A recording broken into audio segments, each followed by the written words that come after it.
நமக்கு அதிகமாக நன்றி சொல்லுவோம். இன்றைக்கும் நாங்கள் உண்மை ஆராதிக்கும்படி இந்த ஆலயத்தில் கூடி வந்திருக்கிறோம். கர்த்தரை நாங்கள் இங்கே ஒரு சிலராக இருக்கிறோம். ஆனாலும் நாங்கள் எப்படிப்பட்ட இருதயத்தோடு நாங்கள் எப்படிப்பட்ட மதிப்போடு உண்மை தொழிலுக்கு வந்திருக்கிறோம் என்பதை நாம் அந்த ஆராய்ந்து பார்த்து அருள் செய்யுங்க. அன்றைய அநேகர் இன்றைக்கு இந்த ஆராதனையில் பங்கேற்க முடியவில்லை. அதே சமயத்தில் நாங்கள் ஒவ்வொருவரும் உண்மை ஆராதிப்பதில் மிகுந்த மதிப்போடு ஆண்டவரே உமக்கு கனத்தை செலுத்தும்படியாக பயத்தோடு உண்மை சேவிக்க கர்த்தாவை நீர் எங்களுக்கு தொடர்ந்து உணர்த்தியிருக்கிறோம். இப்பொழுதும் நாம் நேரம் எடுத்து உங்களுடைய வேத வார்த்தைகளை நாம் தியானிக்க இருக்கிறோம். கர்த்தாவை நீரே எங்களுக்கு சத்தியத்தின் வெளிச்சத்தை காணும்படி பிரகாசம் உள்ள வணக்கங்களை தந்து நாங்கள் ஆண்டவரை உணர்வடைய விசுவாசத்தில் மேலும் ஆண்டவரை நாங்கள் அறிந்து வளர உதவி செய்யும். இயேசு கிறிஸ்துவின் ஜெபிக்கிறோம் என் ஜீவனால பிதாவே. உட்காருவோம்.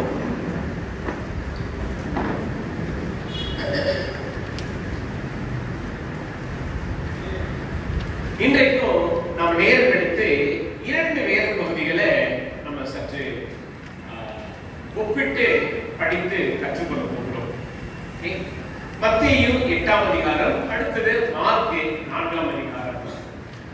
நீங்க வேதத்தை அங்கங்க அப்பப்ப திரும்ப வேண்டிய அவசியம் இல்லை. இந்த 2 பகுதிகள் இருந்தும் நம்ம அப்படியே நேரம் எடுத்து நம்ம படிப்போம். குறிப்பா இன்றைக்கு நம்ம படிக்க போகிற தலைப்பு மத்தேயு 8ஆம் அதிகாரத்திலிருந்து எடுக்கப்பட்டிருக்கிறது. சரிங்களா? மத்தேயு 8ஆம் அதிகாரம்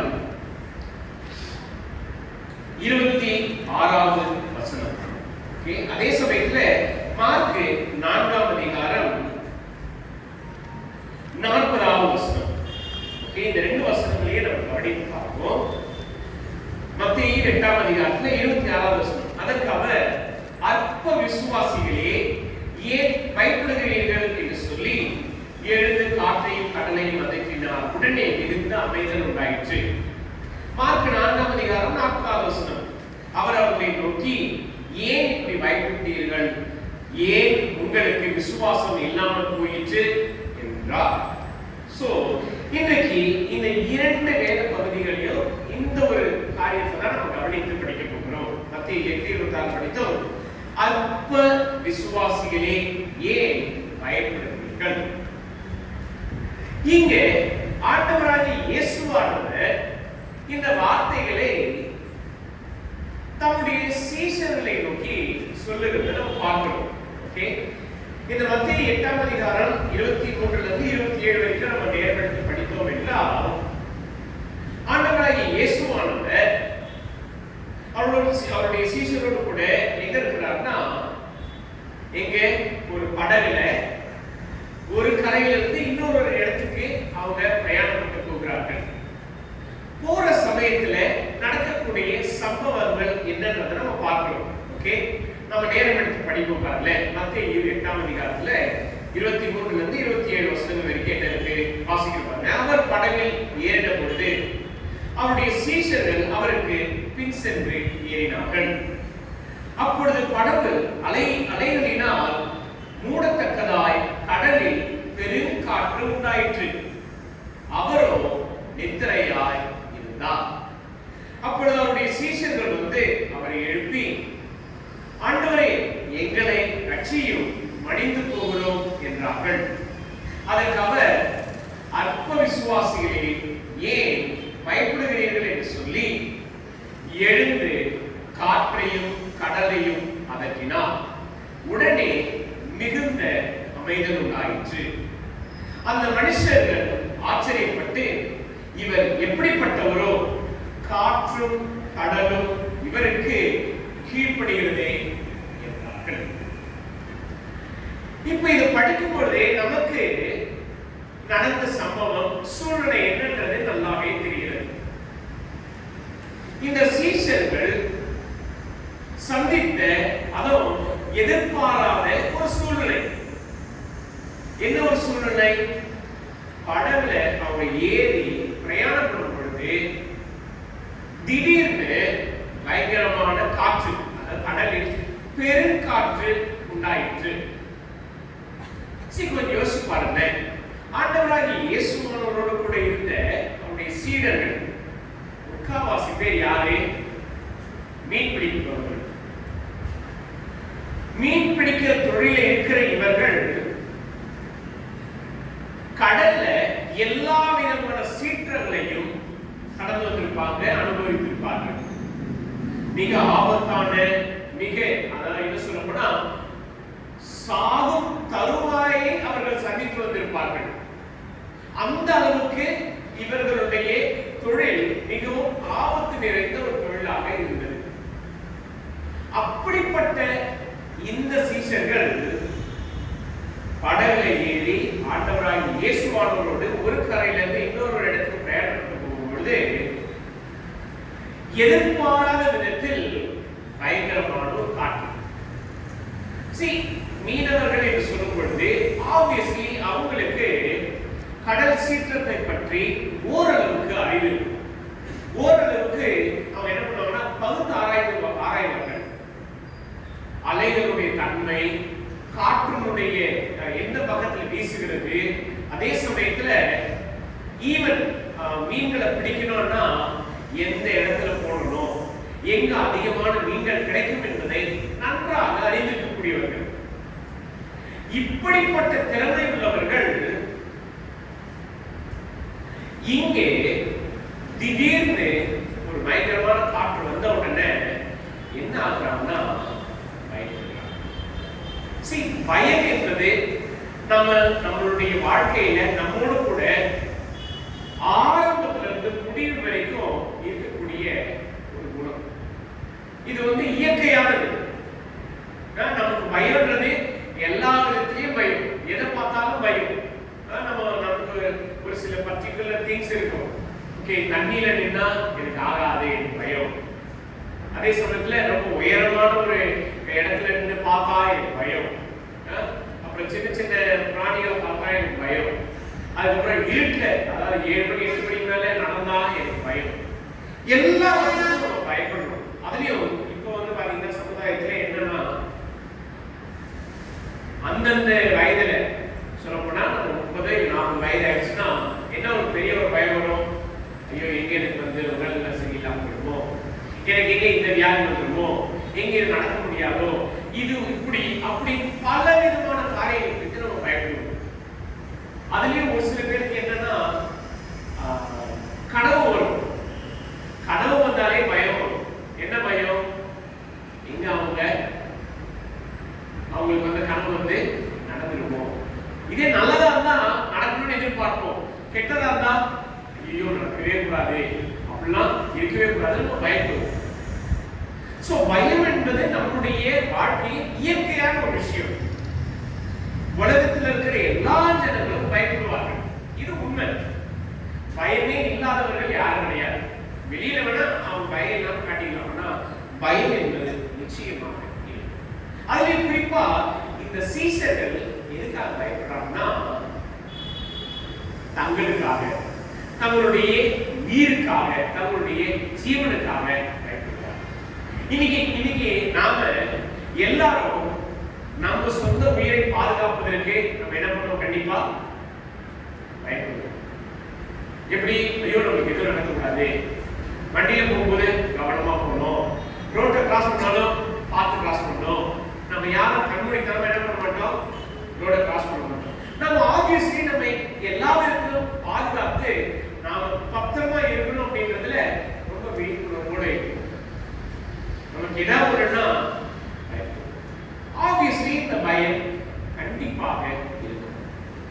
ஆனா இங்க இந்த சீசர்கள் பயப்படுகிறார்கள் என்று சொல்லும் பொழுது ஆண்டவராகிய இயேசுவானவர் ஒரு காரியத்தை மையப்படுத்தி சொல்கிறார். இங்க கேட்கிறார் பாருங்க 26வது வசனத்துல, ஏன் பயப்படுகிறீர்கள்? கொஞ்சம் யோசிச்சு பாருங்க. இந்த சீசர்கள் இந்த காற்றினுடைய தன்மையை பார்த்து எங்க அவங்க மடிந்து விடுவார்களோ. 25வது வசனம் மத்திய 8:25 பாருங்க. அப்போ அவருடைய சீஷர்கள் அவரை நோக்கி, ஆண்டவரே எங்களை ரட்சியும், மடிந்து போகிறோம் என்றார்கள். இது எந்த ஒரு விதத்துல நியாயமான ஒரு வார்த்தை? பார்த்தோம், அதாவது திரும்பி பார்த்தோம் என்றால் ஆண்டவராகிய இயேசுவானவர் என்னென்ன காரியங்களை செய்தார் என்பதை நம்ம தெளிவாக அறிந்திருக்கிறோம். இப்போ நம்ம வேதத்தை கொஞ்சம் திருப்போமே. மத்தேயு 4ஆம் அதிகாரம்.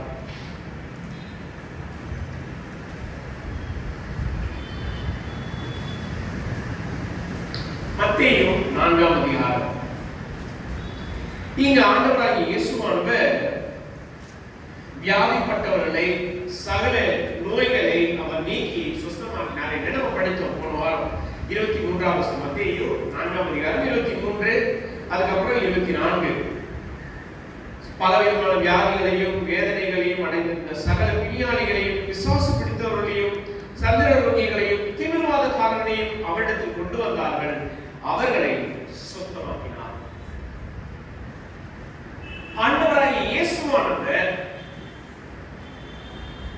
இங்கே தம்மை தேடி வந்த, அதாவது வியாதிப்பட்டவர்கள், பலவீனமானவர்கள், பிசாசு பிடித்தவர்கள், இவங்க எல்லாரையும் குணமாக்கினார். இதை அவருடைய சீஷர்கள் பார்த்தார்கள். ஓகேங்களா? அதே சமயத்துல மத்தேயு 8ஆம் அதிகாரம், போன வாரம் நம்ம படித்த இந்த நூற்றுக்கு அதிபதி ஆண்டவராகிய இயேசுவானவரை தனக்காக அல்ல, தன்னுடைய வேலைக்காரன் திமிர்வாதக்காரனாய் இருக்கிறான், அதாவது ரொம்ப கொடிய வேதனைப்படுகிறான், அவன் சுத்தமடையும்படி ஆண்டவராகிய இயேசுவானவரை தேடி வந்தார். ஆண்டவராகிய இயேசுவானவர் சொன்னது என்ன? திரும்பி போ, நீ விசுவாசித்தபடியே உனக்காக கடவுள். மத்தேயு 8ஆம் அதிகாரம் 13ஆம் வசனத்தை வாசிக்கிறோம். அந்த நாழிகையிலே அவன் வேலைக்காரன் சுத்தமானான். இங்க ஆண்டவராகிய இயேசுவானவர் அந்த நூற்றுக்கு அதிபதியிடம் சொன்ன ஒரு காரியம் என்ன? நீ விசுவாசித்தபடியே உனக்கு ஆக கடவுள். சோ இங்க இந்த வார்த்தைகளையும் யார் கேட்டாங்க? சீஷர்கள் கேட்டார்கள். அது மாத்திரமல்ல, நம்ம மத்தேயு 5ஆம் அதிகாரம், 6ஆம் அதிகாரம், 7ஆம் அதிகாரம், இதுல ஆண்டவராகிய இயேசுவானவர் தம்முடைய சீஷர்களுக்கு, அது மாத்திரமல்ல தன்னை தேடி வந்த ஜனங்களுக்கு அநேக போதனைகளை கற்றுக் கொடுத்தார். தேவ ராஜ்யத்தை குறித்து, அதுக்கப்புறம் கொடுப்பதை குறித்து, ஜெபத்தை குறித்து, உபவாசத்தை குறித்து, அன்பை குறித்து அநேக காரியங்களை கற்றுக் கொடுத்தார். இதையும் சீஷர்கள் கேட்டார்கள். 4ஆம் அதிகாரம், 5ஆம் அதிகாரம், 6ஆம் அதிகாரம், 7ஆம் அதிகாரம், 8ஆம் அதிகாரம் இயேசுவானவர் அவருடைய வல்லமையை, அவருடைய அதிகாரத்தை வெளிப்படுத்துகிறார். அதே சமயத்தில் கற்றுக் கொடுக்கிறார். அதே சமயத்தில் இந்த சீஷர்களும் காண்கிறார்கள். இப்போ மத்தேயு 8ஆம் அதிகாரத்தில் நம்ம பார்க்கிறோம், திடீர்னு எதிர்பாராத ஒரு சூழ்நிலை. இந்த ஒரு சூழ்நிலை வரும் என்பதை ஆண்டவராகிய இயேசுவானவர் அறிந்திருக்கிறாரா? அறிந்திருக்கிறார். அறிந்தும் ஏன் அனுமதித்தார் என்றால், இங்கு நம்ம கவனிக்க வேண்டிய மிக முக்கியமான ஒரு காரியம், இந்த சீஷர்கள் இதுவரைக்கும் கற்றுக்கொண்ட சத்தியங்களை இவர்கள் எப்படி தன்னுடைய வாழ்க்கையில் அபியாசப்படுத்துகிறார்கள், எப்படி அதை செயல்படுத்துகிறார்கள் என்பதை ஆண்டவராகிய இயேசுவானவர் பரிசோதிக்கும்படி, அவர்களை சோதித்தறியும்படி என்ன பண்ணார்னா, இந்த ஒரு சூழ்நிலையை அனுமதித்தார். வாசிக்கிறோம். இங்கே இந்த சீஷர்கள் முதலாவது அழைக்கப்பட்டார்கள். மத்தேயு 4ஆம் அதிகாரத்தில், என் பின்னே வாருங்கள், உங்களை மனுஷர்களை பிடிக்கிறவர்களாகுவேன். ஆண்டவராகிய இயேசுவானவர் அவருடைய சீஷர்களுக்கு கொடுத்த அழைப்பு. அழைப்பு மாத்திரமல்ல, அவர்களை தெரிந்து கொண்டார். 12 நபர்களாக அவர்களை தெரிந்தெடுத்தார். தெரிந்தெடுத்தது மாத்திரமல்ல, அவர்களுக்கு போதித்தார், கற்றுக் கொடுத்தார். அவருடைய தவறான நம்பிக்கைகளை, தவறான எண்ணங்களை சீர்படுத்தினார். அதை தொடர்ந்து அவர்களுடைய வாழ்க்கையில என்னென்ன மாற்றங்களை காண வேண்டும் என்பதையும் வலியுறுத்தினார். அதை நம்ம எங்க படிக்கிறோம்? மத்தேயு 8ஆம் அதிகாரத்தில் படிக்கிறோம். ஆண்டவராகிய இயேசுவானவர் என்ன சொன்னாரு? தம்மை பின்பற்றின இருக்கிறவர்களை நோக்கி கவனிக்கிறோம்.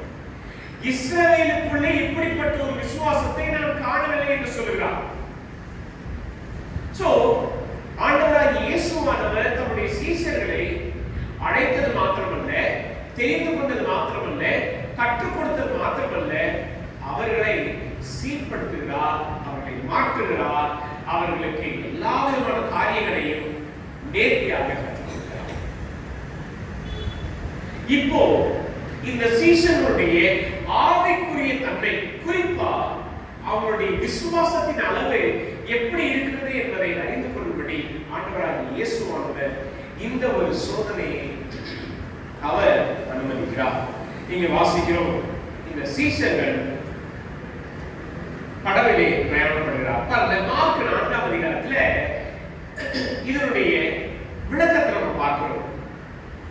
மத்தேயு 8ஆம் அதிகாரத்துல பாருங்க, 23ஆம் வசனம், அவர் படவில் ஏறின பொழுது அவருடைய சீஷர்கள் அவருக்கு பின் சென்று ஏறினார்கள். இயேசுவோட போற இடத்துல இவங்க போனாங்களா? ஆமா போனாங்க. ஆனா அதே சமயத்துல ஆண்டவராகிய இயேசுவானவர் அவர்களுக்கு கொடுத்த அழைப்பு மார்க் 4:35 பாருங்க, அந்த சாயங்காலத்தில் அவர் அவர்களை நோக்கி அக்கறைக்கு போவோம் பாருங்கள். இந்த சீஷர்கள்லாம் போறோம்னு நினைக்கல, ஆனா ஆண்டவராகிய இயேசுவானவர் ஸ்பெசிபிக்கா அவங்களை கூப்பிடுறார். வாங்க நாம இந்த இடத்துல இருந்து அந்த இடத்துக்கு, அதாவது அந்த அக்கறைக்கு போலாம். இப்ப 23ஆம் வசனம் மத்தேயு 8:23 பார்க்கிறோம், அவருடைய சீஷர்கள் அவருக்கு பின் சென்று ஏறினார்கள். சோ ஆண்டவராகிய இயேசுவானவர் அழைக்கிறார், இவங்க போறாங்க. ஓகே, இவங்களா வாட்டடா படவெல்லாம் ஏறி போல ஆண்டவராகிய இயேசுவானவர் அழைத்தார், வாங்க போலாம். சரி, அப்ப இந்த சீஷர்கள் படவுல ஏறி போறாங்க. என்ன நடக்குது? 36 மார்க் 4:36 வாசிக்கிறோம், அவர்கள் ஜனங்களை அனுப்பிவிட்டு அவர் படவில் இருந்தபடியே அவரை கொண்டு போனார்கள். வேறு படகுகளும் அவரோடு கூட இருக்குது. இங்க இன்னொரு மிக முக்கியமான ஒரு காரியத்தை கவனிக்கணும். ஒரு படகு மாத்திரம் பிரயாணம் பண்ண, வேறு படகுகளும் அவரோடு கூட என்னாச்சு இருந்தது பிரயாணத்தில் இருந்தது. அப்ப என்ன நடக்குது? பலத்த சுழல் காற்று உண்டாகி படகு நிரம்பத்தக்கதாக அலைகள் அதன் மேல். இங்கே இந்த சூழ்நிலையினுடைய தன்மையை பார்க்கணும். படகுல தண்ணி, அதாவது அலைகள் அதன் மேல் மோதி படகு முழுக்க என்னாச்சு? தண்ணியா இருக்கு, மூழ்கிற சூழ்நிலை. ஆண்டவராகிய இயேசுவானவர் எங்க இருக்கிறாரு? என்ன பண்றாரு பாருங்க. 38ஆம் வசனம் வாசிக்கிறோம், கப்பலின் பின்னணியத்தில் அவர் தலையணையை வைத்து நித்திரையாய் இருந்தார். வெளியில நடக்கிற சூழ்நிலை பார்த்தீங்கன்னா பயங்கர ஆபத்தான ஒரு சூழ்நிலை. ஆனா ஆண்டவராகிய இயேசுவானவரோ தலைகாணி வச்சு என்ன பண்றாரு? நல்லா தூங்கிட்டு இருக்காரு. அதாவது நல்ல நிம்மதியான சமாதானமான ஒரு உறக்கம். நம்ம எத்தனை பேர் அப்படி தூங்குவோம்? நம்ம கண்டிப்பா தூங்குவோம். எவ்வளவு சத்தம் இருந்தாலும், எவ்வளவு வெளிச்சம் இருந்தாலும் படுத்த உடனே நமக்கு என்ன ஆயிடும்?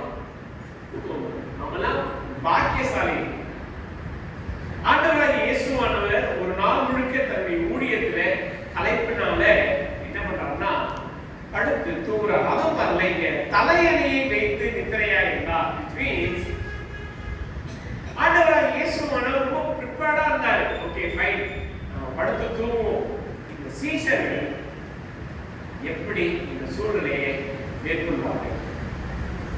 இங்க என்ன நடக்குது? இந்த சீஷர்கள் ஆண்டவராகிய இயேசுவானவர் வந்து இருந்தாங்க. பயங்கரமான காற்று, படகுல தண்ணினா வந்துருச்சு. இவங்க என்ன செய்யணும்? இது வந்து என்ன சொல்லுவாங்கன்னா, இந்த மாதிரி சூழ்நிலையில தங்களை பாதுகாத்துக் கொள்வதற்காக என்ன பண்ணுவாங்க? ஒன்று படகு தண்ணி வந்துச்சுன்னா தண்ணி எடுத்து வெளியே ஊற்றுவாங்க. அதுக்கப்புறம் அவங்களுடைய அவங்களுடைய படல்ல ஏதாவது பொருட்கள் இருந்தா எடுத்து என்ன பண்ணுவாங்க, போடுவாங்க, வெளியில வீசி போடுவாங்க. ஏன்னா கடவுளுடைய சீற்றத்தை கட்டுப்படுத்துவதற்காக. அதே சமயத்துல இந்த மீன் பிடிப்பவர்களுக்கு நன்றாகவே தெரியும் காற்றினுடைய திசையை மாற்றும்படி, அதாவது பாத்தீங்கன்னா அந்த பாய்ந்து இருக்கும், ஓகே, அதனுடைய காற்றினுடைய திசைக்கு ஏற்றபடி அதை ரிலீஸ் பண்ணி படகை அந்த சூழலிருந்து வெளியில் அனுப்பும். ஆனா இங்க இந்த சீசர்கள் ரொம்ப சிம்பிளா இங்க என்ன ஆகுறாங்க, சூழ்நிலையை பார்த்த உடனே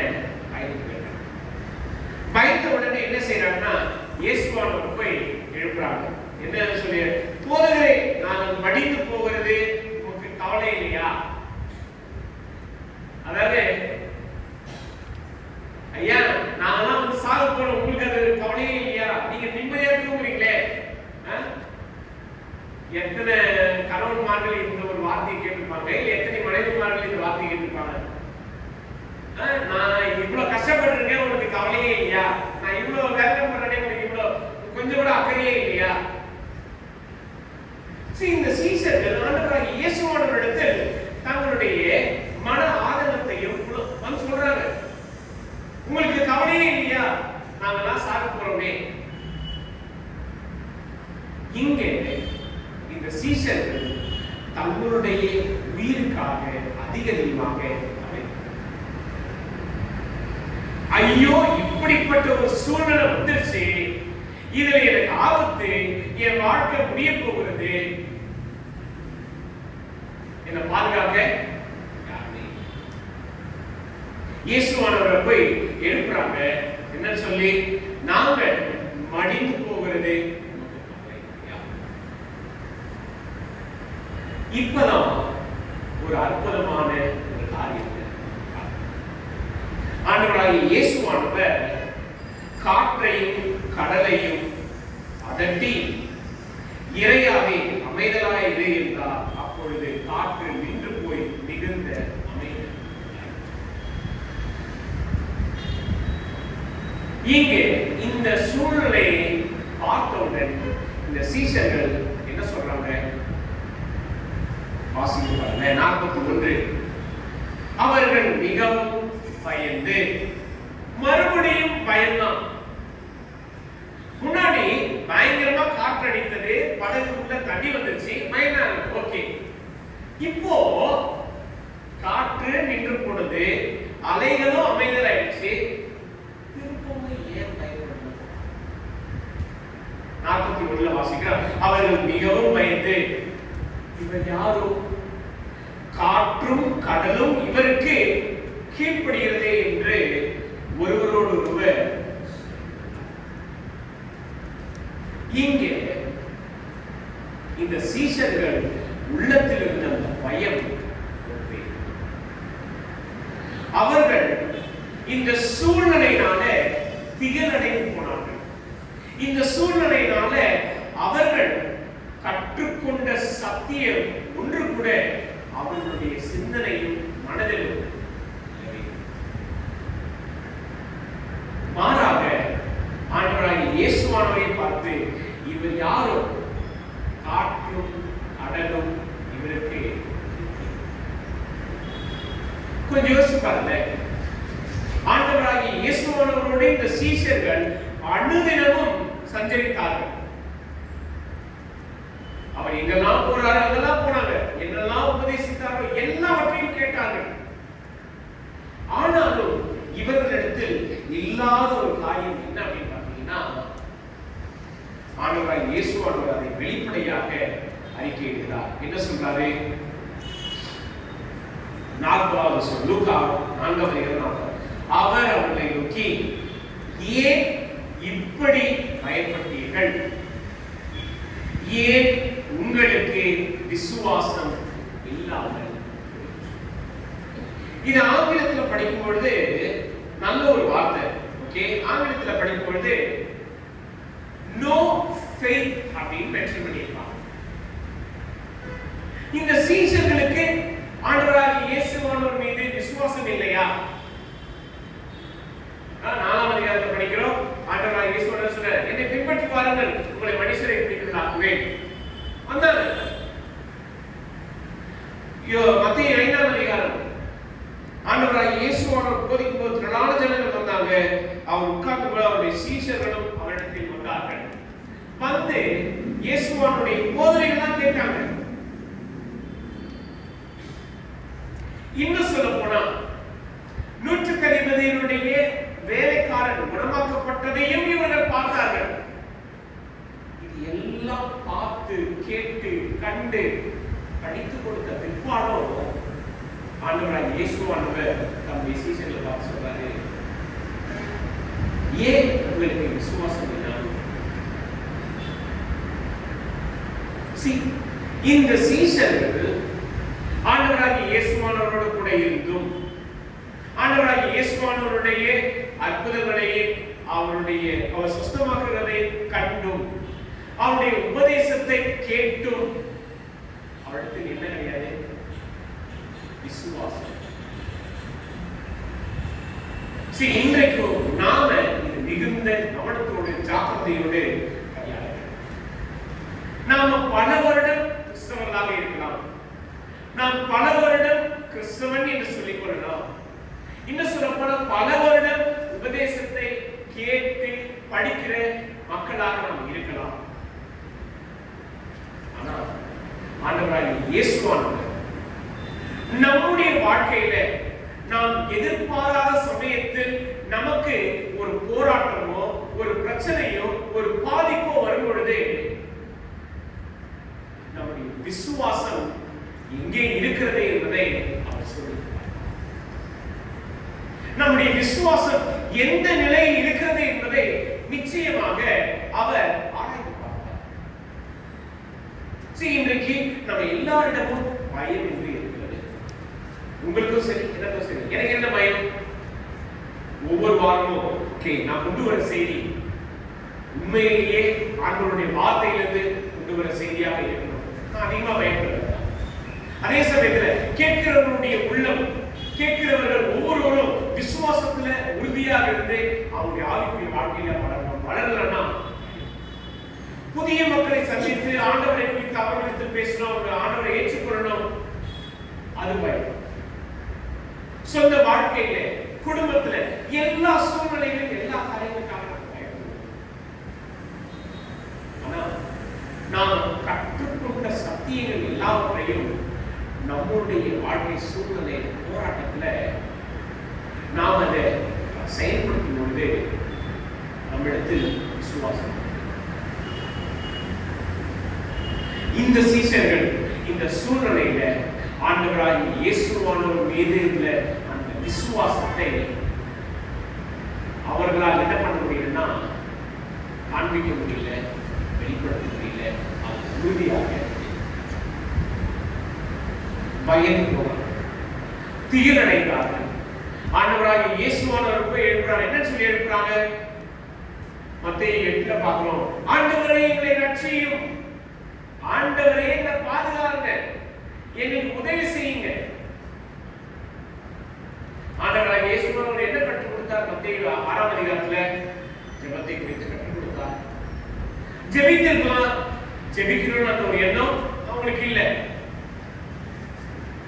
அடுத்தது மத்தேயு 5ஆம் அதிகாரம் என்ன ஒரு காரியத்தை கற்றுக் கொடுத்தார் ஆண்டவராகிய இயேசுவானவர்? பாருங்க, 5ஆம் வசனம். சாந்த குணம் அவங்க இருக்கா? இல்ல. பதற்றமடைந்தார்கள், பயந்தார்கள். அவர்கள் சூழ்நிலையை நிதானிக்கிறார். ஓகே. அதே சமயத்துல பாருங்க, இங்க 8ஆம் அதிகாரத்துல ஆண்டவராகிய இயேசுவானவர் அந்த 150 சொன்னது, உன் விசுவாசத்தின் வழி உனக்கு ஆக கடவுது. அதை இவங்க என்ன பண்ணல? நினைச்சுப்பாங்க. எல்லாவற்றையும்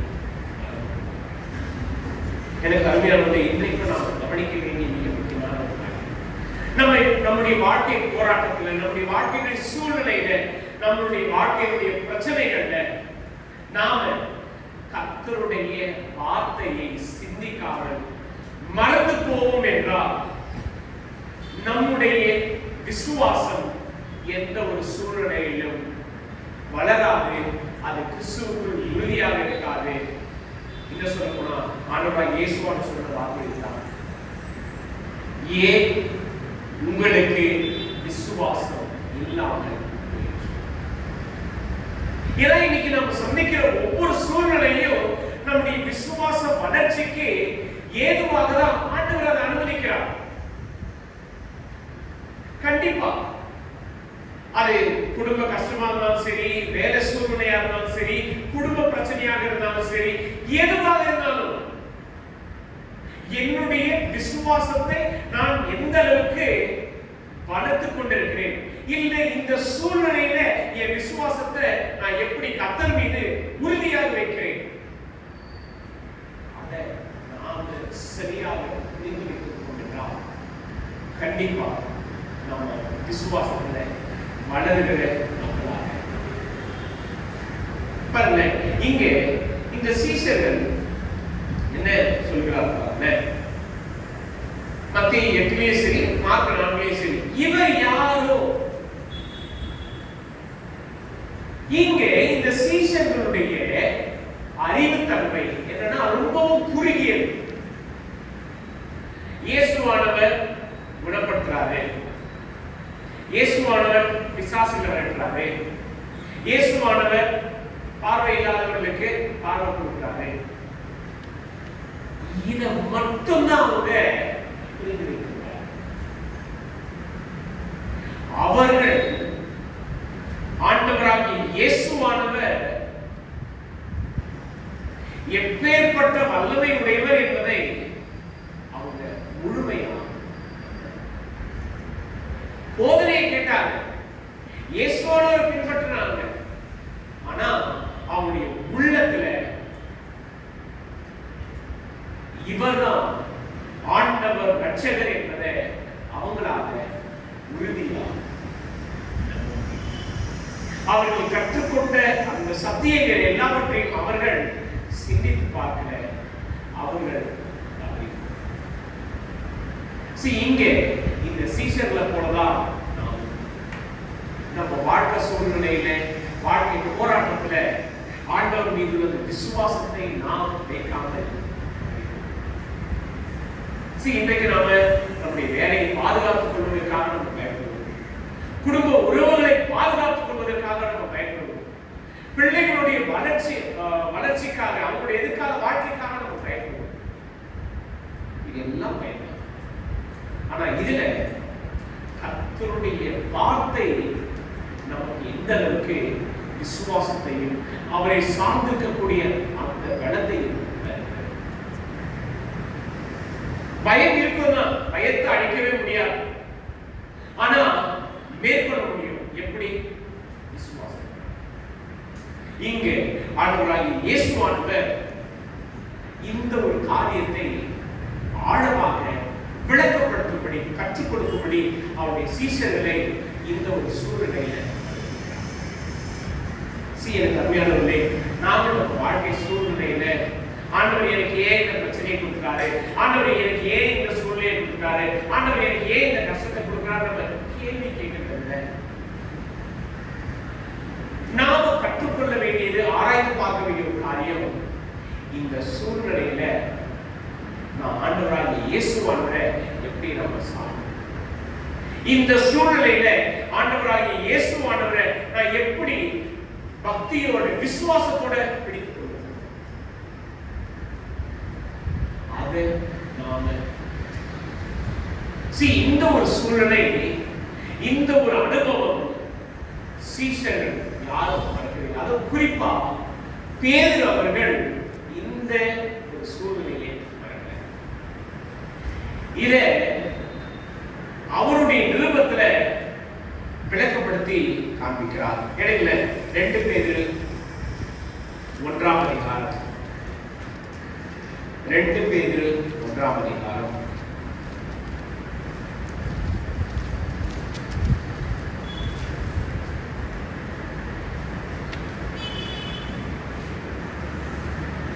இங்கே பேதுரு அவர்கள் விசுவாசத்தை குறித்து விசுவாசத்தோடு எதையெல்லாம் இணைத்துக் கொள்ள வேண்டும் என்பதை இங்கே அவர் வலியுறுத்தி சொல்கிறார்.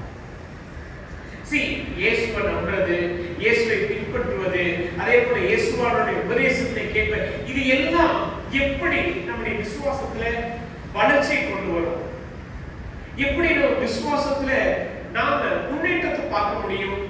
இங்க நம்ம வாசிக்க பாருங்க 5வது வசனம். இப்படி இருக்க எடுத்துட்டீங்கன்னா 2 பேரும் 1ஆம் அதிகாரம் 5வது வசனம். இப்படி இருக்க நீங்கள் அதிக ஜாக்கிரதை உள்ளவர்களாய், என்ன போட்டிருக்கு, உங்கள் விசுவாசத்தோட என்ன இருக்கணும், தைரியம், எந்த சூழ்நிலைகளையும் சந்திக்கக்கூடிய அந்த ஒரு தைரியத்தை விசுவாசம் கொண்டு வரும். விசுவாசம் என்பது அவசியமான மிக முக்கியமான ஒரு காரியம். அந்த விசுவாசத்தோட எது சேர்கிறது, தைரியம். 2 பேரும் 1ஆம் அதிகாரம் புதிய ஏற்பாட்டில் பக்கம் 322. 2 பேரும் 1ஆம் அதிகாரம் புதிய ஏற்பாட்டில் பக்கம் 322. ஓகே, இங்க வாசிக்கிறோம். உங்கள் விசுவாசத்தோட தைரியத்தையும், அப்புறம் தைரியத்தோட என்ன சேர்க்கணும், ஞானத்தையும், ஞானத்தோட இச்சை அடக்கத்தையும், இச்சை அடக்கத்தோட பொறுமையையும், பொறுமையோட தேவ பக்தியையும், தேவ பக்தியோட சகோதரத்தையும், இதை எல்லாத்தையும் என்ன பண்ணுங்க, சகோதர செய்யணும். ஃபைனலா அன்பு, இது எல்லாமே இப்போ இந்த அடிப்படையில இந்த வேத வசனத்தின்படி இந்த சீஷர்கள் விசுவாசத்தோட தைரியம் இருந்தா, விசுவாசத்தோட இவர்கள் ஞானமா செயல்பட்டாங்களா, விசுவாசத்தோட இவர்கள் பொறுமையோடு இருந்தாங்களா, இந்த சீஷர்கள் விசுவாசம் என்கிற அந்த அஸ்திவாரமான ஒரு காரியத்திலேயே என்ன பண்ணிட்டாங்க, அவங்ககிட்ட விசுவாசமே. இந்த ஒரு சூழ்நிலையை நம்முடைய வாழ்க்கையில நாம் சந்திக்கொண்டிருக்கிறோம். இன்னைக்கு நம்மளால சொல்ல முடியுமா, ஆண்டவர் இன்னைக்கு எந்த ஒரு சூழ்நிலை வேணா கொள்ளட்டும், எந்த ஒரு சூழ்நிலை வேணா நான் சந்திப்பேன், என்னுடைய விசுவாசத்தை நான் உறுதியா அதை இந்த சீஷர்கள் பாருங்க, எதிர்பார்க்கிற பிரச்சனைகள் வேற, எதிர்பாராத பிரச்சனைகள் வேற. நம்ம தினமும் பிள்ளைகளோட போராடுறது எதிர்பார்க்கிற பிரச்சனை, கணவன் மனைவியோட போராடுறது எதிர்பார்க்கிற பிரச்சனை, வேலை இடத்துல போராடுவது எதிர்பார்க்கிற பிரச்சனை. ஆனா எதிர்பாராத பிரச்சனை, நான் இந்த வாரம் தங்கம்மா அவருடைய தங்கம்மாவுக்கு கம்யூனிட்டி சாப்பிட்டேன். அவங்களுடைய சொந்தக்கார உறவினர்களோட நான் 2 மாதத்துக்கு முன்னாடி அவங்க கம்யூனிட்டி போகும்போது அவங்க பார்த்தேன், சந்தித்தேன், பேசினேன். ரொம்ப நல்லா இருந்தாங்க, நல்ல சிரிச்ச முகம், எனக்காக ப்ரே பண்ணுங்கன்னு சொன்னாங்க. ஆனா இந்த வாரத்தை போய் அவங்க பார்க்கும்போது அவங்க இறந்துட்டாங்க, 56 வயசு இறந்துட்டாங்க. கேட்டேன், என்னாச்சு, என்ன சொல்றேன் அப்படின்னா, ஹார்ட் அட்டாக் வந்துச்சு, 2 நாட்கள் அவ்வளவுதான் முடிஞ்சிச்சு. இன்றைக்கு மனிதர்களுடைய வாழ்க்கை என்ன சொன்னது போல, நான் இந்த சனிக்கிழமையில ஆண்கள் கொள்கையிலேயே நம்ம பேசுறோம். ஒரு நாளை படுத்து, அதாவது நம்ம எழுந்து நம்ம இருக்கிறோம் அப்படின்னாலே அது பெரிய ஒரு பரிசு, ஆண்டவர் கொடுத்த ஒரு பெரிய ஒரு ஆசீர்வாதம். ஏன்னா தூங்க மனுஷன் அடுத்த நாள் எழுந்துக்கிறாங்கன்னா இல்லைன்னு தெரியல. அதை எழுதுக்கு போது எப்படிப்பட்ட ஒரு பிரச்சனையோட எந்த ஒரு பாதிப்பு எடுத்துக்கிறது தெரியாது. எதிர்பாராத சூழ்நிலைகள் நிறைய. இதுல நம்முடைய விசுவாசம் இன்றைக்கு நாம இந்த ஒரு காரியத்தை படிக்கும் பொழுது கவனிக்க வேண்டிய நம்முடைய வாழ்க்கையில நாம் எதிர்பாராத பிரச்சனைகளின் போராட்டங்களை சந்திக்கிறது. நம் விசுவாசம் ஆண்டவராகிய இயேசுவிடத்தில் நம்முடைய விசுவாசம் ஆண்டவராகிய இயேசுவானவர் போதித்த அந்த போதனையில் இருக்குமா? இந்த வார்த்தையை நம்ம கவனிக்கணும். மத்தேயு 8:26 அற்ப விசுவாசிகளே. லூக்கா மார்க் 4 படிக்கும் பொழுது ஏன் உங்களுக்கு விசுவாசம் இல்லாமல் போயிற்று? இந்த 2 வார்த்தையை பார்த்தீங்கன்னா ஒரு மனிதனுடைய தன்மையை குறிக்கக்கூடிய வார்த்தை. உதாரணத்துக்கு இப்ப உங்கள ஒருத்தர் சொல்லும்போது நீங்க ரொம்ப அன்பானவங்க, இப்ப சொல்றோம்னா சுந்தரமனுக்கு ரொம்ப அன்பா இருக்கிறாரு. அப்ப அன்பா இருக்கிறவர் யாரு? சுந்தரமனுக்கு. அவருடைய தன்மையை குறிக்கிறது. இங்க ஆண்டவராகிய இயேசுவானவர் பயன்படுத்தின வார்த்தை நீங்க சீஷர்கள் தான், நான் இல்லைன்னு சொல்லல. ஆனா சீஷர்கள் என்று சொல்லுகிற நீங்கள் விசுவாசம் உள்ளவர்களாக இருக்கிறீர்களா? இந்த சீஷர்கள் விசுவாசம் உள்ள சீஷர்களா அப்படின்னு பாத்தீங்கன்னா அதெல்லாம் இந்த கேள்விக்குறி. இவர்களிடத்தில் விசுவாசம் இல்லை. இவர்களிடத்தில் மிகவும் குறைவான ஒரு விசுவாசம். which means இயேசுவை கர்த்தராகிய இயேசுவானவரை இவர்கள் முழுமையாக இதுதான் அவருடைய நன்மையாக. இன்றைக்கும் நம்முடைய தன்மை இயேசுவை நம்புகிறவர்களாக நாம் இருக்கிறோமா? இல்ல அற்ப விசுவாசிகளாக, விசுவாசம் இல்லாத நபர்களாக? உங்களை பார்க்கும் பொழுதே, உங்களையே என்னையும் பார்க்கும் பொழுதே நாம் விசுவாசத்தை வெளிப்படுத்தக்கூடிய நபர்களாக இருக்க வேண்டும். அதுதான் ஆண்டவராகிய இயேசுவானவர். இன்றைக்கும் நாம் ஒவ்வொருத்தரும் அதிகமாக பிரயாசப்பட வேண்டியது நம்முடைய வாழ்க்கையில நாம் விசுவாசம் நம்மை உதாரணமாக நம்முடைய தன்மையாக விசுவாசம் எனக்கு இருக்கும் என்று சொன்னால் நாம் எதிர்பார்க்கிற பிரச்சனைகள் போராட்டத்தில் கிடையாது. எதிர்பாராத பிரச்சனைகள் போராட்டத்தில் வரும் பொழுது ஆண்டவர் மீது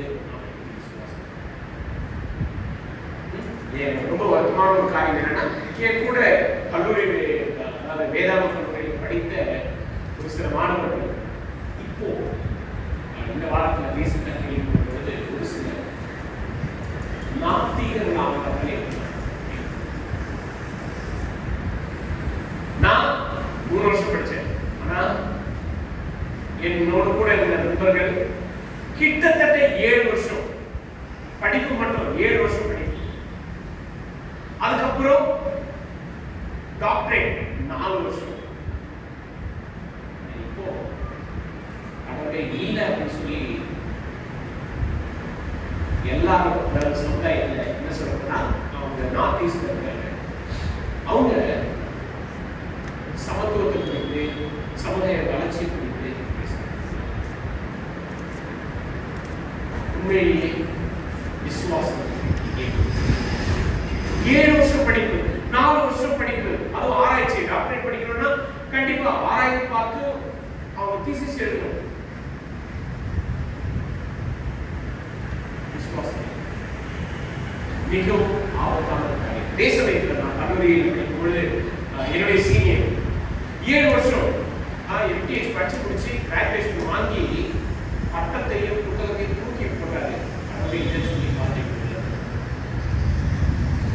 இது மாதிரி நடக்குமா? வாழ்க்கையில எதிர்பாராத சூழ்நிலைகள் நிச்சயமா நம்ம ஒவ்வொருத்தரையும் சந்திப்போம், நம்மளை ஆட்கொள்ளும், நம்மளை மேற்கொள்ள முயற்சி செய்யணும்.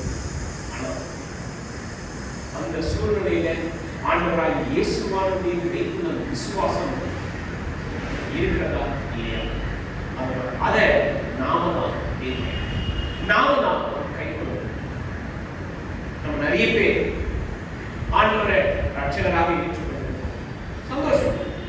ஆண்டவராகிய இயேசுவை பின்பற்றுறோம்.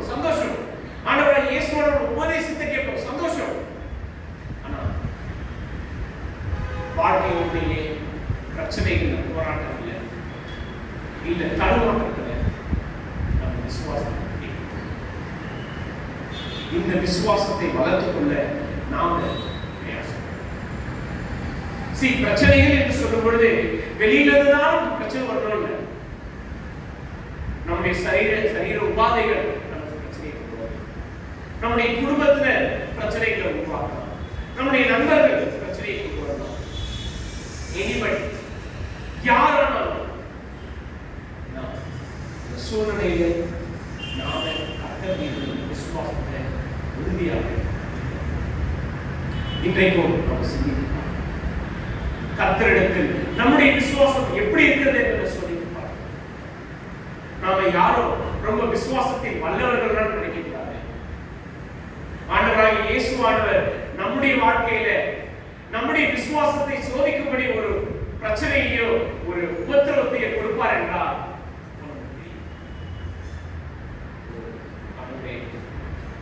உண்மையிலேயே நாம் நீங்க எதிர்பார்க்கிற அளவுக்கு ஒரு விசுவாசம் கிடையாது. நீங்க எதிர்பார்க்கிற விசுவாசம் இல்லை. சம்டைம்ஸ் இந்த ஒரு சத்தியத்தை அறிந்து கொள்வதற்கு ஆண்டவர் நம்மை மிக பயங்கரமான உபத்திரவத்தின் பிரச்சனையை கடந்து ஏன்னா நம்முடைய இருதயம் ஏற்றுக்கொள்ளாது. நான் இயேசுவை நம்புறேன், நான் இத்தனை வருஷமா வசனத்தை படிக்கிறேன், இத்தனை வருஷமா நான் சபையில இருக்கிறேன்,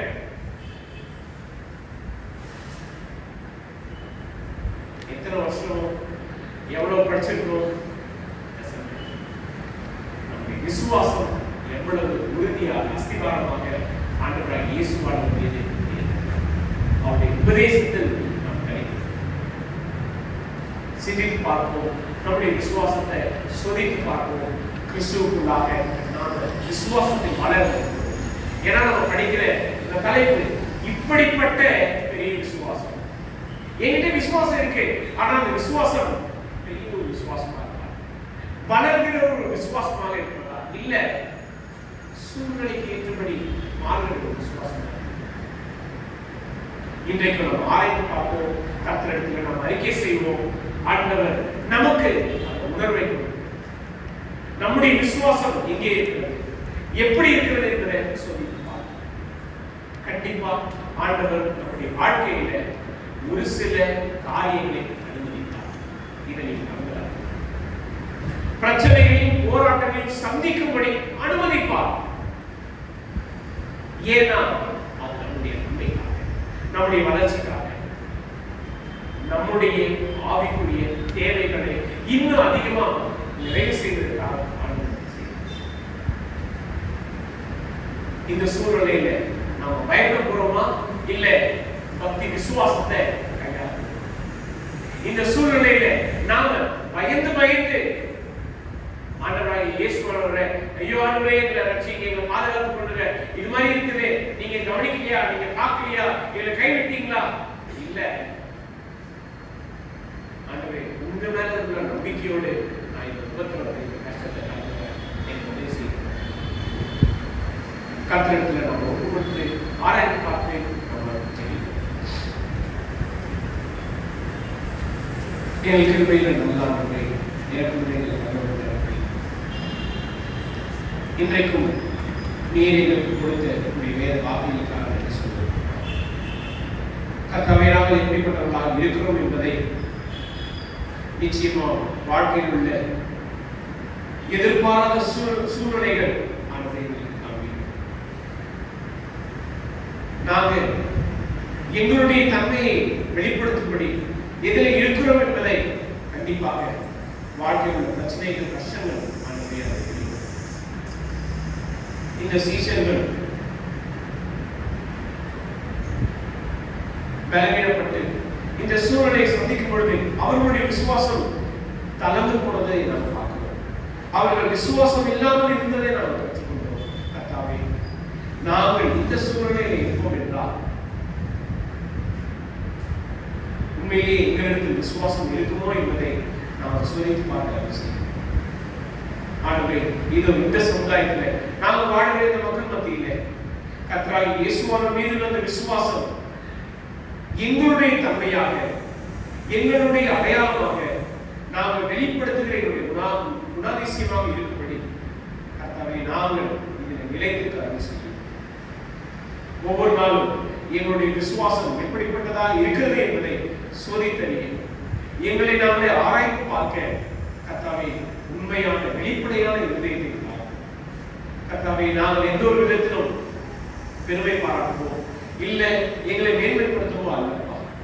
தாழ்மையா உண்மை நம்புகிற விசுவாசத்திலே மேலும் வளர நீர் எங்களுக்கு அனுகிரகம் செய்யும். இயேசு கிறிஸ்துவின் ஜெபிக்கிறோம் என்று சொல்லுங்கள்.